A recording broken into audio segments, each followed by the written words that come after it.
Good morning friends. आइए आज हम बात करते हैं आपके इंडियन कॉन्स्टिट्यूशन यानी हमारा भारतीय संविधान से रिलेटेड इम्पॉर्टेंट क्वेश्चंस की। आज हम बात करेंगे चैप्टर 5 की, जो कि आपके जितने भी स्टूडेंट्स जुडिशरी की प्रिपरेशन कर रहे हैं या फिर एपीओ की कर रहे हैं, तो उनके लिए मोस्ट चैप्टर है क्या, जो हमारे स्टेट्स के जो उच्च न्यायालय हैं, मतलब जो हमारे राज्य के जो हाई कोर्ट्स हैं स्टेट के, उनसे रिलेटेड आर्टिकल्स की बात करेंगे आज हम।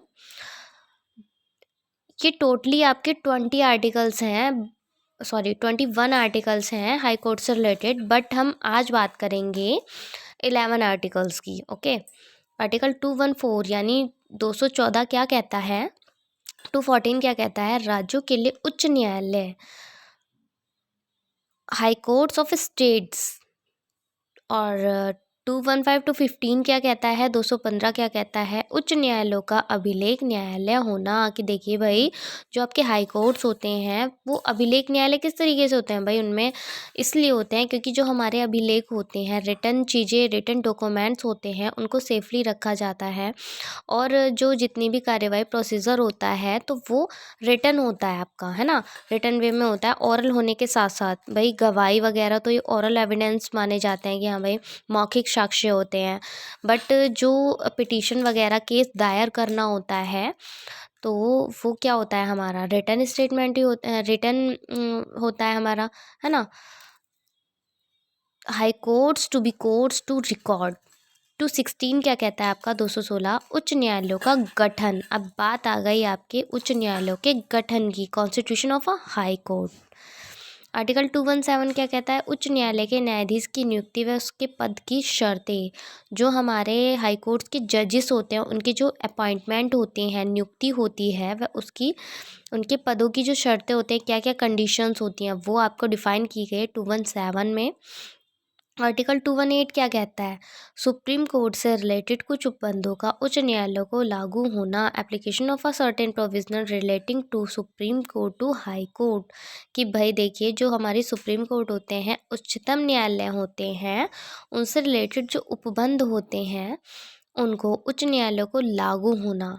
ठीक है, application of a certain provision relating to Supreme Court to High court.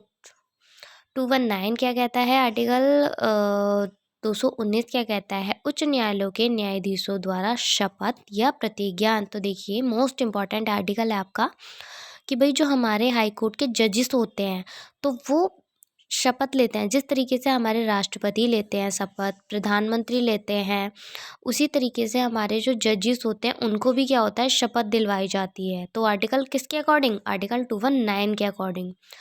Oath और एफ्रीमेशन बाय जजेस ऑफ हाई कोर्ट्स।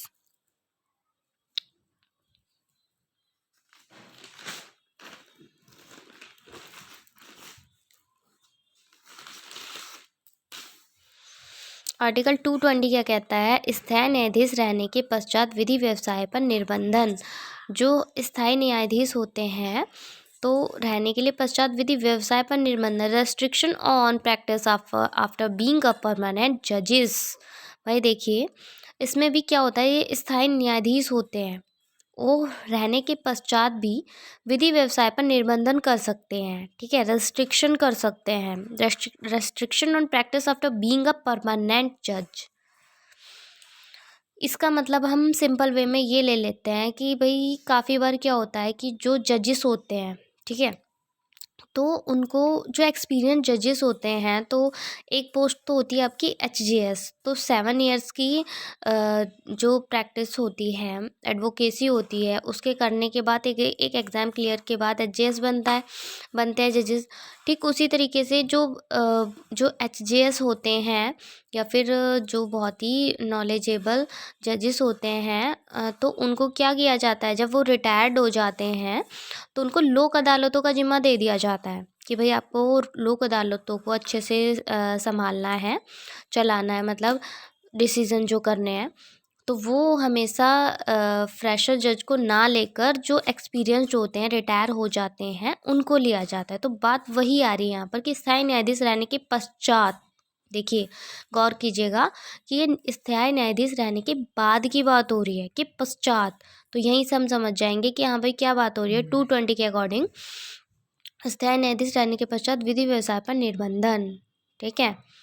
आर्टिकल 221 क्या कहता है? न्यायाधीशों के वेतन आदि। नॉर्मल सी बात है भाई, जो सैलरीज होती हैं जजेस की, तो वो आर्टिकल 221 यानी 221 के अकॉर्डिंग डिफाइन की गई है। 222 क्या कहता है? किसी न्यायाधीश का एक उच्च न्यायालय से दूसरे उच्च न्यायालय को अंतरण। भाई देखिए, जब एक जज का ट्रांसफ़र होता है दूसरी कोर्ट में, तो आपका वो आर्टिकल 222 यानी 222 के अकॉर्डिंग होता है। ओके। आर्टिकल 223 क्या कहता है? 223 यानी 223 की कार्यकारी मुख्य न्यायमूर्ति की नियुक्ति। तो देखिए, जो आपके कार्यकारी मुख्य न्यायमूर्ति होते हैं, appointment of acting chief justice जो होते हैं, उनकी जो अपॉइंटमेंट है, नियुक्ति है, वो आर्टिकल 223 के अकॉर्डिंग की गई है। ठीक है। Article, this is last, article 224 अपर व कार्यकारी न्यायाधीशों की नियुक्ति। अब देखिए, यहाँ पर बात आई थी कार्यकारी मुख्य न्यायमूर्ति की, बट अब यहाँ पर बात आई है अपर व कार्यकारी न्यायाधीशों की, है ना। तो हम इसे इन इंग्लिश पढ़ेंगे, appointment of additional and acting जजेस। ओके, चलिए आज के लिए इतना ही काफ़ी है। थैंक्स।